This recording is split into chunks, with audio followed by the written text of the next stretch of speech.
Hello friends, welcome back to our channel. இன்னைக்கு பாதாம் powder எப்படி செய்யலாம்னு பார்க்கலாம் வாங்க. முன்னாடி நாள் நைட்டே 100 கிராம் பாதாமை தண்ணியில் ஒன் டைம் வாஷ் பண்ணிட்டு இன்னொரு தண்ணி ஊற்றி ஊற வச்சுட்டேன். காலையில் எழுந்து பார்க்கும்போது நல்லா ஊறிடுச்சு.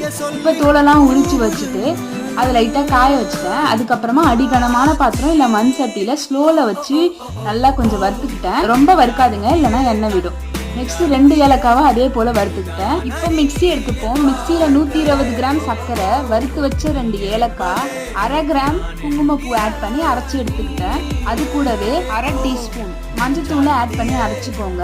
அப்புறமா வறுத்து வச்ச பாதாமை சேர்த்து கொரன்னு அரைச்சிக்கோங்க. நல்லா அரைச்சிடாதீங்க. சூடான பாலில் போட்டு சாப்பிடும்போது வாயில கடிச்சு சாப்பிட்றதுக்கு நல்லா இருக்கும். பால் சூடா 1 டம்ளர் எடுத்து அதில் 1 to 1.5 டீஸ்பூன் பாதாம் மிக்ஸ் ஆட் பண்ணி குங்குமப்பூ மேலே கொஞ்சம் தூவி ஸ்பூனை வச்சு மிக்ஸ் பண்ணிக்கோங்க. அவ்வளோதான், பாதாம் மில்க் ரெடி. தேங்க்யூ ஃபார் வாட்சிங்.